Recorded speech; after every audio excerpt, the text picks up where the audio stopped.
it's funny you mentioned too about kids is that I think often because our business too, we're always coming up with content, always talking about how do we tell a story from another perspective, because again, with a lot of tried and true things, but there's not an infinite amount. There's like 20 things we need to talk about over and over again. And if it weren't for my kids, and I have 4 of them, I feel like I wouldn't have any content because they're always doing something that reminds me, just like you just said, like I made this kind of a bet with Jake, who's my 9-year-old, who's really can barely hit a golf ball. But we were playing golf in Michigan. We were up in like Harbor Springs area. And there was a tree in the middle of the fairway. And like, I'll do this story quickly.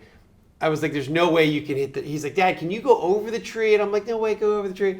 I know I'm going to aim for the tree, Jake, because I know I can't hit it. Yes. So I'll go left or right, which you kind of need to split this fairway. He's like, well, what if I hit the tree? I'm like, dude, if you hit the tree, I'm like, I'll give you $100. So of course, like the only time he hits somebody, he nails the tree in the center. He's going ballistic. I give him $100 like that day. And then we came back from Michigan and he'd hid the $100 and he lost it.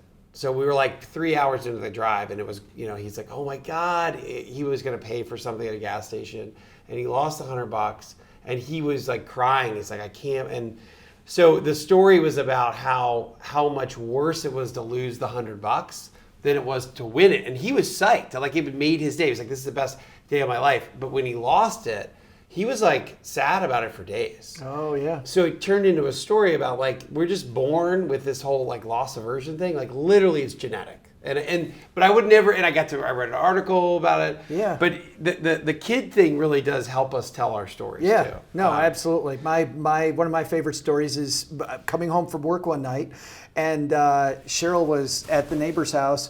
My kids have every light in the house on, Wes. Every single light. We had 3 televisions. Every single TV was on. Guess how many people are watching TV in my house? Nobody.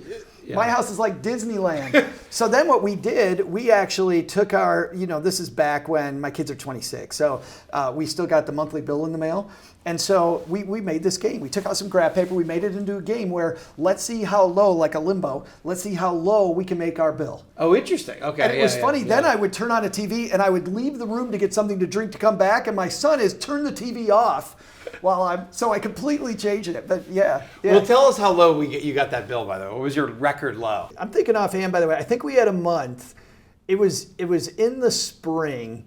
And I think it was like $12. Oh, geez. Yeah. That's ridiculous. Yeah, it was nothing. I need to do that game with my kids.